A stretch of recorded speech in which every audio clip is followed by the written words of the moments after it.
You're watching Tau Fledermaus. On this channel, we've had the pleasure of demonstrating a lot of exotic and innovative shotgun rounds. Many of these are so wild looking, if you were to show them to the average citizen, they wouldn't even know what they were. These are all segmented expanding 12-gauge slugs made out of materials like aluminum, steel, brass, and copper. All these slugs function about the same way. When they impact a fleshy material, all those teeth snap off and create multiple wound cavities. It's a little terrifying. The entire reason these slugs exist is because bureaucrats are banning the use of lead. In today's video, we're going to take a look at the Gatekeeper. To be honest, when I first saw this slug, I really wasn't impressed with anything about it. It's not very flashy or fancy looking. It's not a very heavy slug weighing in less than 1 ounce, and it has a relatively low muzzle velocity of only 1,270 feet per second. Now they say that beauty is only skin deep. Well, this ugly duckling's beauty emerges after passing through about 6 inches of flesh. When we weighed this sample, it did not weigh 460 grains, which is about 1 ounce. Rather, it weighed about 400 grains. As you'll see in the test, this is not a real big deal. In fact, a lighter slug will give you a lighter recoil. Now at first I thought that my little scale was out of calibration, so I checked it against my powder scale, and it seems to be very accurate. Okay, enough of me talking. Let's head out to the range and see how these things perform. All right, welcome back, Tau Flader folks. Jeff, Officer Gregg, and special guest shooter out here today at the new Tau Flader site. We have brought you something a little bit different. Normally most things are sent in to Jeff for people that make things or buy things or build things. Send them in to Jeff to be tested out. This happened to be something I picked up. I was on vacation last week up in Idaho. I pulled into a little shop in Horseshoe Bend, Idaho. They said they sold guns, ammunition, and knives. They didn't have a whole lot, but I met the owner, Wes Barris, and Wes builds what he calls the A.R.M round, A.R.M, and it stands for American Reserve Munitions. He had a video up of some of these hollow point all copper rounds and doing some amazing things in gel. So I had to pick up a couple of boxes. These were not given to us. I bought these, so we're going to give you a fair 100% objective review of what we think about these things. Jeff's got some photos here that he's going to show you of all the components that make up this, but it is essentially a segmented copper hollow point.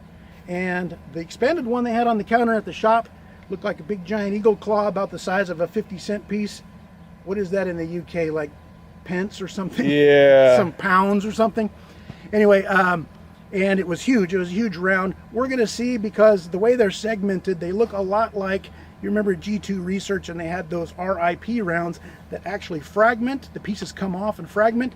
These look a lot like those. They look like they might fragment. We're going to try them out in some different media and see what they do. So we're glad you're along. I would like to bring on the guest shooter that you all have been asking for. Everybody remembers Brianna from last shooter. We paid her handsomely and got her to come back out. Well, actually, she didn't receive a dime, but she was silly enough to come back out here. Brianna's going to pull the trigger on these because nobody wants to see this guy shoot.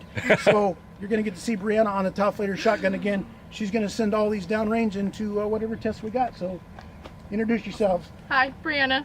Nice to be back. So anyway, keep your comments nice, and we'll see you guys in just a minute. First of all, the first test here is just see where they're going to fly.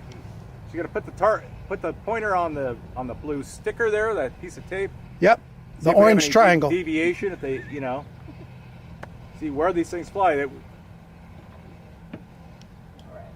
Hopefully the recoil won't be too significant. We're at about 10 yards. I keep saying that, and I probably got her worried now. It won't be bad. Hey, none of us know, so she'll be the first one to find out. Woo! Whoa! I'd say that hit the middle of the vest. The slugs went pretty much where they were supposed to, as you saw there in the high speed. The evidence is right there. It's got tape stuck in it, so she hit the blue tape. That's crazy. Now, the round is not supposed to expand when it hits Kevlar, folks. It did what we would expect any hollow point to do when it hits Kevlar. It kind of collapses on itself and doesn't expand. It's designed to expand in fluid like flesh, water, gel, that kind of thing. but it hit the Kevlar, made one heck of a bulge.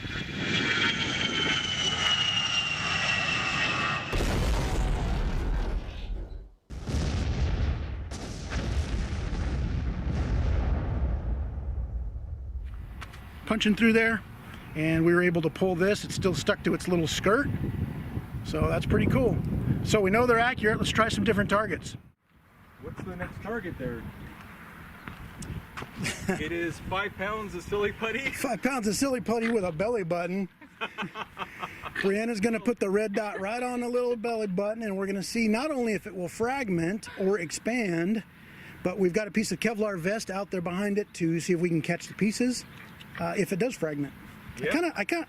My prediction is it's going to fragment, not expand. Yeah, I don't think it's going to expand. It happens so fast that it just snaps apart. And the way those things are scored, they look like, I don't know, they look more like they're going to fragment. We'll see. We'll see. It's the whole reason we're out here. Ooh. Wow. Ooh. Wow. That was an explosion. That was.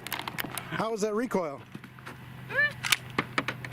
Not as bad this time because I was expecting it a little bit more, so not quite as bad. And you pull it back in your shoulder a little more? Yeah. We were unable to locate the slug. We don't think it even hit the vest. I don't know. Now at the time we had no idea what happened to that slug. We know that the slug impacted the silly putty, which is a non-Newtonian fluid, but never hit the vest. Since we're using the Chronos high-speed camera, we're able to see what actually happened. The Gatekeeper slug eventually emerged from behind the silly putty, and the surprising thing is it's all in one piece. It did not fragment at all. Now we didn't find this until we were cleaning up. Greg actually found it on the ground when we were picking up the trash. It's a good thing because had we driven over this with one of our cars, it probably would have punctured our tires. But what we see is something we have never seen before with a segmented 12-gauge slug: controlled expansion, and a whole lot of it, 40 millimeters of expansion. And that is actually larger than the diameter of a silver dollar. Good shooting though. It hit exactly on the belly button where you wanted it to hit.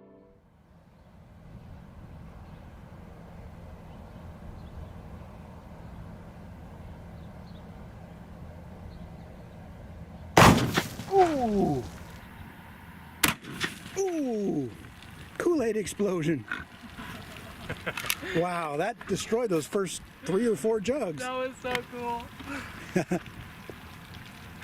That is cool. I hope we got a good projectile this time. So look what we found, folks. Brianna actually found this as we walked up. This slug was laying right there on the edge of the table. Now, my prediction and Jeff's prediction were that all those little pedals were going to break off. Look at that. That thing's the size of a Volkswagen hubcap. I mean, what is that, like a silver dollar size? Yeah, that is nuts. We've never seen usually they're a fragmenting slug when you have things like that. They must have annealed it or something like that to cause it to do that. Look at that too. Oh, hey, yeah. She was aiming at the black dot and hit the black dot. She's doing great, and these are, and it also helps if the slugs are accurate too. Yeah. This helps you see also it entered in the shape of a slug, and then of course as it's traveling through fluid, it expands. So this wind's gonna be. I'm gonna have to talk over this part or something. To hit and destroy 3 jugs is crazy. As the Gatekeeper entered the water jugs, it created a huge amount of hydrostatic shock to the first and second jug. The slug did not enter the 3rd jug, however, but still ruptured it. Nuts. Look at that, almost 90 degrees out. Yeah. That's the one he had on the counter, and I thought, yeah, maybe that's some kind of gimmick. Yeah, I thought he had to, use a hydraulic press to spread them out like that. That's big. That's nuts. It is big, and protected the 3 jugs in the back. Obviously, Just dumped its energy Isn't it through go 2. through this one? Yeah, it just split the bottom. Split the bottom. What did it? I think it just split That's the bottom. weird. Probably just punched it so hard that it. Yeah, there's no hole in it. No hole. That's very odd. Just for that flex seal stuff and then reuse it. Wherever you're aiming before, just aim at the same place. Down the center, yeah. Just put your red dot underneath the black dot somewhere. You'll be fine. Confused now? Okay, we're rolling.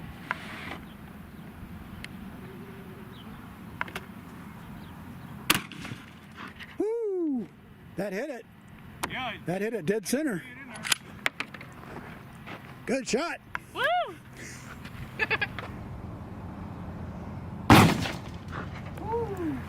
That is crazy. So it shoved the gel block over a little bit, but folks, I'm not sure if you can see that. Yeah, there you go. Actually, a little more visible from up here. That thing is probably, what would you say? Yeah, it's like 8 inches in, 9 inches in. Yeah. And you can probably see here, that thing is fully expanded, just like the ones out of the water jug. Left a mean little wound cavity. That's the permanent wound cavity there. You'll see the temporary wound cavity in the high-speed footage as the thing is probably exploding. That is a mean little round. See it down here from the side. We'll fish it out of there. And gel block caught it. Caught the whole thing. Yeah, it went about 2/3 the way in there, and then it struck back. Oh, did it? It Yeah. did a little bounce back? It usually, you can see how there's a yeah, little bit you of can see a little, mark. yeah. So usually they come out here, and then because it's so bouncy, as they slow down, they kind of get flung back a little bit. You usually see that in pistol rounds too. When the slug impacted the gel, the petals immediately opened up. Very controlled expansion. Kind of acting like the speed brakes on the Falcon 9 rocket, slowing it down, but also dumping all its energy into the gel. The slug actually traveled about 12 inches into that 16-inch block of gel before it sprung back. Maximum knockdown power and minimum over-penetration. It's a very precise balance between the velocity, weight of the projectile, and controlled expansion. We're going to make an incision here. Oh, my newly cast gel block. Doctor? You know how many hours it's just baking in the oven it takes? Like 5 or 6 hours. On 350? No, 270. Wow. All right. We're in. Thing is down there. It's weird, they actually have a little bit of a color to it. I thought the last one, which was a little pinkish color, I thought that was because of the red food coloring, but this Oh yeah, I noticed that it like they actually annealed it to soften the copper up. yeah, or maybe you can There you don't go. cut your fingers. This is getting graphic, kids. There you go. Oh, that's Look a good at the one. size of that thing. Well, you got to give her one as a souvenir and keep one for your tabletop. You But could wear it as a earring or something. yeah, it's a perfect flower. We got to make 2 of them. You can make earrings. Look at that thing. Well, Wes Barris, that is an impressive round. Accurate? That is crazy. I hope you're ready to make some for orders, because I think you're going to be getting some people calling you. In fact, I might call them. That's pretty cool. I'm pretty much a traditional slug and buckshot guy, but that is pretty impressive. I mean, very, controlled expansion. Yeah, perfect, every single time. Yeah. And we might mention, because everybody asks, this is fired out of cylinder bore, so there is no choke on this whatsoever. Usually, It would probably function fine through a choke and through a rifled barrel. yeah, but you're getting this kind of accuracy and expansion from no rifled choke or, Right, yeah. modified or anything. That's always the best case scenario, is a good accurate projectile without spin. I will point out too, they are well attached to that little skirt. They're staying hooked to that every single time. So there it is, your souvenir. You can prove to your dad you were doing something productive. No. Well, not productive, but It's productive. You're actually out here with 2 look straight. at the size of that thing. Okay. Though. It's almost like a baby's hand. A baby's hand. I mean, Yeah, I know. Look at that. compared to my hand. There's the size of a standard palm, not mine, but a standard Oh, palm yeah. with that thing. It's huge. It is. You know what? That would make a good country western belt buckle, though. Almost the size. It reminds me of spurs. You can see on Yeah, the back actually it of does. the It There looks you go. exactly like a spur, doesn't does. it? Chink, chink, chink. What's the next target? Let's see. Oh, we've got some pork shoulder. I was able to obtain Did you bring your fleece pillow and your... no fleece pillow, but everybody wants to see what it does in actual meat. We're going to put a couple of pork shoulders out here. I thawed them this morning. They're kind of gooey, so we left them for last because we're going to wash them off. You don't want pork slime all over your hands out here in the heat. So we're going to shoot them now and see what they do in actual meat. They're probably going to be pretty gory. Yeah, oh yeah. Let's see. I can't wait. Little Kevlar back there to back it up in case it passes through. Folks, we have a pork shoulder in there. It's the left shoulder, I'm pretty sure. And it's wrapped in the Katy Perry concert t-shirt. Love heals all wounds. Brianna's going to aim for, here I'll show you. Brianna's actually going to aim for the word heals. Right. That's easy. A, H, E. Right, yeah, it should be good. Pick a letter. That's the mass of the pork under there. We wanted to show you with the t-shirt so that you can see kind of what it would be like with, you know, actual reaction in real tissue. Kind of the gore too. Yeah, you use your imagination about what this is supposed to represent. Ooh. Oof. That was an explosion. Let's go take a look. Now, Brianna did tell us that she was going to be aiming for the A in heels, and she hit it. She did really well in this video, and I thank her for coming out and filming with us. Now, I'm going to sound like an overprotective father, but please keep your comments respectful towards her. We want her to come back out again and film with us. Don't want to tick off her father or her really big husband. You ever watch Dexter's Laboratory when you were a kid? Yeah. You know his mom always had yellow gloves on? Yep. No matter where she was, she always had yellow dishwashing gloves. So folks, she was aiming for the word heals. There it is. Right there. Cup. Okay. Oh yeah. Let's take a look at the pork. Yep, that's in the pork. Get this on the pork. Put it from the Oh, I would get Here, it. we'll just slide it out. That's all right. Get the pork. Isn't that right? Yeah. Yep. All right, so Jeff or Brianna won this bet. Now we got to figure out how deep in the pork. Whoever and see loses which the one bet has to eat that whole of- thing. Oh, God. The warm pork. Yum. Summer Where did it go in at? So pork was oriented this way. The t-shirt was over it. Pretty much center mash. He hit, I mean, I would say just slightly Look how below big center that meat is. That's a lot of meat. mass. Jeffrey, you're asking for comments in the comment section. That's a lot of meat. That's a lot of damage. Look how big that meat is. Tell you what, well, it was slightly frozen on the inside, so it's nice and cold in there Oh, nice. for summer pork. I'll snuggle up with it. 'Cause This is like cutting over the, what did they cut open in the Empire Strikes Back and they climbed inside for warmth? I don't We're know. climbing inside for coolness. A Yeti or something. Yeti. I'm not into Star Trek wars. It is frozen on the inside. Yeah, it It is. kind of helped. Frozen meat. Wow, I think it dragged a bunch of t-shirt material. better in there. than putrid, putrid summer pork out here in the hot, hot sun. This is a big old piece of pig skin, which is actually used a lot of times to represent human skin.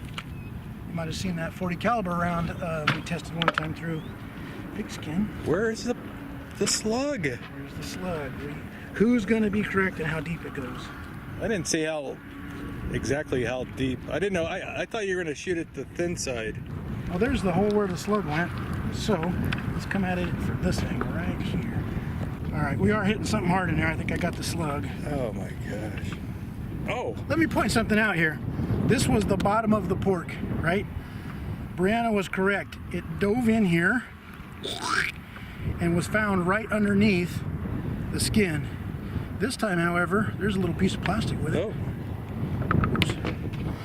This one peeled back a little bit further than the water jugs and the ballistic jugs. Yeah, that's But still, good Lord. they didn't break apart. That is impressive still. They must heat treat those things to make it as soft as possible, you know, like malleable as lead or whatever. I think even lead would fraction. I don't know. Right. That's amazing that you have repeatability like that. Frozen Pork Destruction, by the way, was the name of my Icelandic band when I used to be based out of Reykjavik. I never heard of this slug before, and most of the people I asked had never seen it before either. My first impression was it was just a cheap knockoff of what's already out there and functioned exactly like a D-duplex or a Guabo Steel or RIP slug. But boy, was I wrong. I think you'll agree that this may be one of the most impressive slugs we've ever tested. Right out of the gate we had excellent accuracy. The recoil was quite manageable. In fact, we had a female shooter test them for you. No complaints from Brianna at all. And of course we demonstrated its tremendous knockdown power. Now of course these are sold out everywhere, like most ammunition. But if you're interested in learning more about these, just Google A.R.M. Gatekeeper and you should be able to find where you might be able to buy these in the future. Anyway, I hope you enjoyed the video. Thank you to our channel members and our Patreon supporters for their ongoing support. We'll catch you next time.